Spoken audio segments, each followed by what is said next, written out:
15 часот и 20 минути, термин кој што веќе ви е добро познат, бидејќи стартува вториот блок отворено студио 1 и денес односно во овој втор термин се дружите со мене со колегата Антонио Крстевски и секако, како што е праксата, имаме подготвена тема и денеска.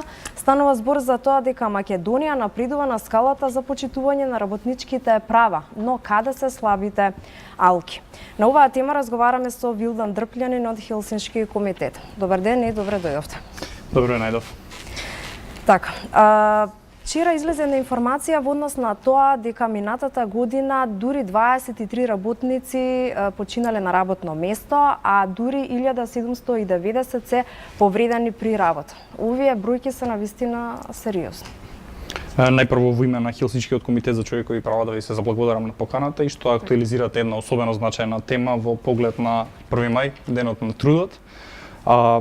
Да започнеме прво генерално, законот за работните односи е тој кој што е своевиден устав за работните односи, ја нуди генералната заштита и насоките како да се однесуваат страните во работните односи, а конкретно за безбедноста при работа има посебен закон од 2007 година за кој што се вика Закон за безбедност и здравје при работа, кој што од тогаш е менуван 10 пати. Прв проблем кој што се воочува од самото најавување на темата е дека во Македонија не постои унифицирана методологија за следење на повредите и смртните случаи при работа. Например, Македонското здружение за заштита при работа постојано ги следи бројките кои што на смртни случаи и на повреди при работно место и конкретно за 2018 година велат дека имало 124 повредени и 33 смртни случаи на работното место. Чи некоја друга статистика која што зборува бројките се уште посериозни од таа која што вчера излезе всушност информацијата? Лично мое мислење е дека дури оваа бројка е ниска, бидејќи многу често примери од пракса дека се случува на работници да им биде да прават притисоци да не го пријават повредувањето на работното место, да им се нуди одредена компензација за да не ја започнат постапката, да не ја водат постапката понатаму и со самото тоа тие случаи не се евидентираат, односно се евидентираат како повреди кои што настанале надвор од работното место. Ова е особено сериозно за случаи во кои што одредено лице отишло на работа и настанала смрт на работното место, веќе секој еден загубен живот на работното место мора да носи одговорност, што во македонското општество не е честа работа, веќе не слушате во медиумите дека работодавач кој што не презел апсолутно ништо за безбедноста на своите работници, место каде што настапила смрт на работник, понатаму бил кривично гонет и бил, да речеме, осуден во ситуација кога 100% вината е негова за настанувањето на смртта на работното место. Споминавте методологија, дека еве нашиот систем нема всушност таква. Дали можеби вие имате или предлагате некој концепт како да се реши овој проблем? Согласно методологијата на Сдруженијето што го спомнав претходно, Македонија важи за една од државите која што има една од највисоките стапки и на смртни случаи на работно место и на повредени лица на работното место. Конкретно 2018 година во Македонија смртната стапката на смртни случаи била 4,34, односно тоа значи дека 4,5 работници биле загинале на работното место од 100.000 вработени, додека во Европската унија тој стандард на пример е 2,8, што значи значително понисок. Уште пострашна е статистиката во однос на повредите, во кои Македонија има стапка од 16,33, додека стандардот во Европската унија е некаде околу 1,83. Значи речиси 8 пати повеќе од 8 пати поголема стапка од просекот кој што важи во Европската унија. Што велат вашите податоци за овие сериозни бројки за кои што говориме, кои се главните причини? Целиот систем на поставеност на безбедност и здравје при работа е доста комплексен систем. Вклучува институции од областа на трудот, вклучува институции од здравствениот сектор, понатаму обвинителствата, судовите. Се тоа треба да функционира добро, за да можат законите кои што во суштина во најголем дел се усогласени со директивите кои што ние ги имаме ратификувано со директивите кои што ги имаме преземено од Меѓународната организација на трудот и европското законодавство, во најголем дел законите не се тие кои што се проблем, во најголем дел проблемите извираат од примената на тие закони. Односно проблемите потекнуваат уште, нели спомнав тоа со методологијата, и голем проблем е што јавното обвинителство многу често не ги процесира предметите, да речеме конкретно за смртни случаи, не ги процесира понатаму тие предмети до судовите, кои што понатаму треба да ја водат постапката доколку јавното обвинителство покрене прогон против работодавач кој што не ги презел потребните мерки за да ги заштити Значи работниците. сметате можеби дека нема доволна меѓуинституционална соработка? Нема доволно меѓуинституционална соработка, секако тука се и генералните слабости на македонската економија, дека станува збор за исклучително мала економија која што има голем број на невработени лица, многу од луѓето и се плашат да не го загубат работното место без разлика што и да се случува, многу ретко се Затоа и се молчи. Така. многу ретко и се осмелуваат да ја покренат целата таа постапка, да речеме кога има полесна повреда на работно место. И целиот тој систем едноставно не нуди резултати во кои што ние можеме да речеме дека во ред, дури и кога ќе се случи смртен случај, најстрашната работа, дека треба државата ќе се осигура дека ќе има одговорност за овој случај и дека ние како општество ќе се погрижиме тие случаи да бидат на апсолутен минимум.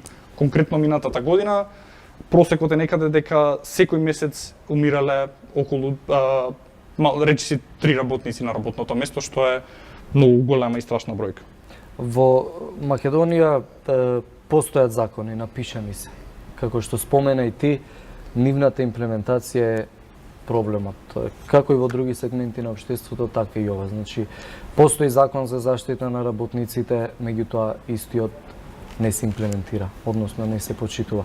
Како да се дојде до одреден степен во кој што ќе можеме да донесеме заклучок дека има какво такво почитување на законите кога станува збор за ова прашање? Првата работа која што мора да се направи е што повеќе луѓе да знаат кои се правата кои што произлегуваат, кои се обврските што треба да ги исполнуваат и што им следува согласно законот. Многу голем проблем во нашето општество е што многу малку се зборува за тие работи, многу малку се познати механизмите кои што може да се искористат за заштита. Во можеби малку и тука голема вина има и во тоа што целиот систем на работнички права е толку распрскан што обичен работник едноставно ниту го има времето, ниту може толку да се посвети да навлезе во сите тие распрскани закони, да ја најде својата заштита и да се осигура дека тоа е во право и понатаму да води постапка која што за македонски стандарди е доста скапа и воопшто не е мала работа вие да се одлучите на таков чекор, особено кога не сте целосно сигурни дека вие сте тие кои што сте во право, бидејќи системот е комплициран. Првата работа е значи покренување на јавната свест, односно информирање на што поголем број на луѓе кои се прават и обврските кои што произлегуваат од нивниот работен однос. Втората работа е притисок, односно наблюдување, блиско наблюдување на работата на институциите кои што се засегнати со повредите и смртните случаи на работното место. Конкретно анализите на Хелсиншкиот комитет велат дека Државниот инспекторат за труд има доволна независност за да ја спроведува оваа активност, но од друга страна и таму постојат голем број на проблеми во однос на ресурсите, односно Државниот инспекторат за труд му се потребни повеќе ресурси за да може соодветно да ја спроведува и да ја регулира до најголем дел да ја регулира имплементацијата на законите. Конкретно една статистика, во 2017 били извршени 30.690 надзори, што значи дека тоа му доаѓа некаде околу 1,2 инспекцијски надзор дневно по инспектор, што е значително намалување, да речеме, пред 2 години, кога таа бројка изнесувала над 45.000 надзори на годишно ниво. Што значи дека дури и во ситуација кога се зголемува бројот на повреди и смртни случаи на работно место, Државниот инспекторат за труд ги намалува надзорите, односно има помал број од 2015 година, да речеме, кога 2016 година, да речеме, кога имало 94 повредени и 19 смртни случаи на работното место. Вака, во однос на тоа, министерката Царовска всушност ја детектираше вината и во работодавачите, но и во работниците. Се согласувате ли вие со ова? Од аспект на Министерството за труд и социјална политика се гледа дека се преземени значителни чекори во однос на подобрувањето на состојбата со работничките права. Мислам дека главно вината може да се лоцира во нејасноста на одредбите, односно многу често законодавецот и не предвидува во кој дел како да се остварат одредени права кои што ги предвидува на работниците. Пак се нецелосни законските одредби. Значи постојат одредени во дупки законот кои што работодавачите лесно може да ги искористат. И често не можат работниците да се осигураат како да бидат сигурни дека ова право е, да речеме, почитувано, бидејќи е напишано, стои како гарантирано право на работникот, но понатаму кога ќе навлезете во имплементацијата, посебно кога тоа вклучува некакви финансиски импликации, секогаш е проблем од каде вие треба да ги обезбедите. Во однос на Министерството за труд и социјална политика има работна група за законот за работните односи. Се работи веќе речиси година дена. и препораките на Хелсиншкиот комитет се земаат предвид, но сепак динамиката, односно спроведувањето на работната група и на целиот закон оди доста. Кои се тие препораки кои што ги нудите ви? Можеби најпознатата во однос на законот за работните односи, кој што сега беше актуелна во медиумите, дека ќе има и задолжително отсуство за родителско отсуство за мажите, односно нема да биде само жената таа која што ќе може да го користи задолжително, а мажите по исклучок во ситуација кога жените нема да го користат. Според новата промена ќе има 1 месец задолжително отсуство и за мажите, односно се поставува некаква база, да речеме, во однос на тој родов сегмент. Во однос на конкретно за безбедноста на работа, тука треба да се направат и корекции во однос на законот за безбедноста и здравје при работа. Исто така дел од препораките произлегуваат од двете анализи на Хелсиншкиот комитет промовирани оваа година. Но најголем проблем повторно е имплементацијата, односно самата законска уреденост не е изворот на проблемот, поставеноста на целиот систем, имплементацијата на одредбите е тоа што произведува проблеми во пракса. Има статистики кои што говорат дека во минатите година-две во Македонија има некое зголемување на барем минимално на степенот на почитување на работничките права, меѓутоа се уште има сегменти од општеството, односно економски гранки во кои што остануваат оние стари проблеми кои што со децении не можат да се искоренат, а секако се однесуваат на непочитување на работничките права. Каде има најголемо прекршување и детектирано ли е и како истото да се поправи? Да земеме за пример последните 9 месеци, со тоа што ќе вклучиме и 2019 и 2018 година, до Хелсиншкиот комитет имаат сигнато 130 представки на прекршување на работничките права. Опфатот е некаде околу 5000 работници, кои што се пожалиле дека на еден или друг начин им биле прекршени или загрозени нивните работнички права.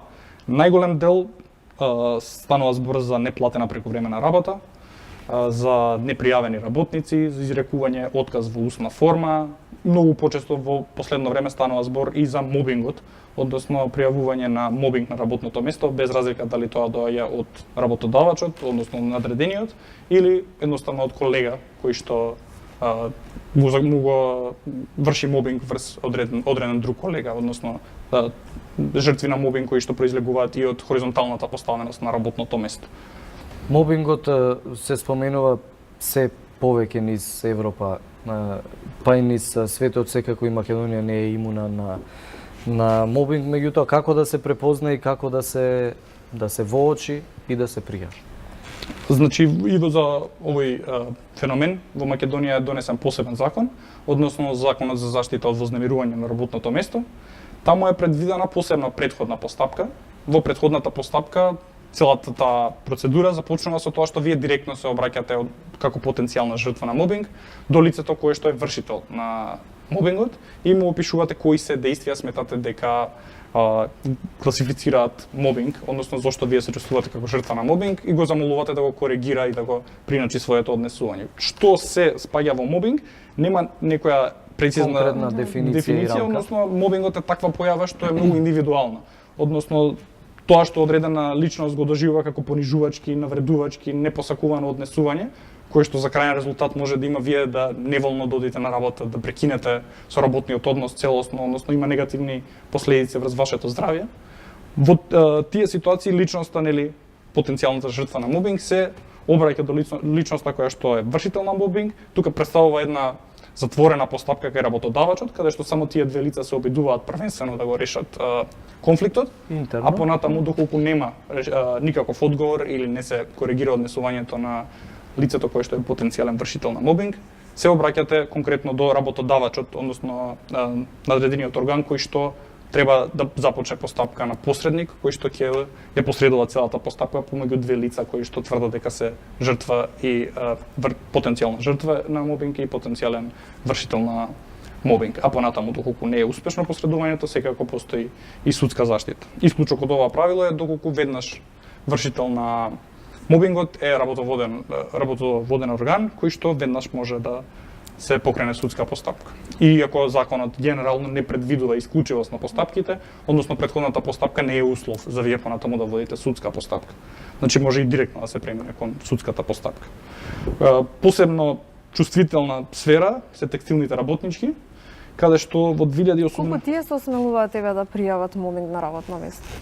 таму мислам дека е најранлива категорија на работници, бидејќи најголем дел од нив работат за минимални плати, а условите се не се Какви што на се? задоволително ниво, односно најголем дел од нив работат во лоши услови и покрај целата таа ситуација во која што вие работите за минимална плата која што самата не може да обезбеди екзистенција, не се чувствувате доволно сигурни да покренете постапка за мобинг или за било кое нарушување на вашите права, бидејќи се плашите дека и тоа работно место ќе го загубите, односно дека нема ништо да направите. Конкретно со бесплатната правна помош на Хелсиншкиот комитет се опфатени во 2018 година 82 конфекции, односно иницирани се 37 управни постапки и дадени се 444 правни советувања на текстилни работнички кои што пријавиле дека им се нарушени работничките права или на одреден начин загрозени. Ајде на крајот на овој разговор само една порака која што имате вие како Хелсиншки комитет да испратите до работниците во Македонија, оние кои што се чувствуваат дека не им биле испочитувани работничките права. Нашата генерална препорака е дека дури во ситуации кога мислите дека е целосно неполезно да покренете постапка или да поднесете поднесок или било што кое што вие знаете дека нешто не е во ред на работното место, дека дури во такви случаи треба да ги пријавите прекршувањата, односно треба да го преземете тоа што ви го дозволува законот како опција, бидејќи тоа е единствениот начин да се издействува промена на долг рок, со тоа што ќе се пријавуваат сите тие повреди и ќе излезе на површина за какви повреди најчесто станува збор и ќе мора да има соодветна реакција и од надлежните институции и од целиот систем кој што треба да ја гарантира заштитата на работничките права. Во Македонија и социјалниот диалог е во незавидна положба, односно постојат 14 гранкови колективни договори и 2 државни, кои што во многу мал дел, во неколку члена со по неколку реченици, опфаќаат безбедноста на работата, односно не ја допрецизираат заштитата која што треба да ја обезбеди работодавачот на секој работник што работи на ризично место. Препорака една и на Институтот за јавно здравје дека не постои записник на професионални боледувања, не постои официјална статистика за што би можела понатаму да се искористи за да се преземат мерки за да се заштитат работниците кои работат во ризични сфери. Вилдан, ти благодариме за гостувањето во Отворено студио ден. Се надевам дека во иднина ќе има што помал број на пријави за прекршување на правата на работниците на работното место. Се надевам и јас и се гледаме на 1 мај на маршот за работнички права. Така ти благодариме за денешното гостување. Ние по кратка пауза се враќаме повторно во Отворено студио 1 со колегата Дејан Андоновиќ да ги анализираме вестите од регионот и од светот.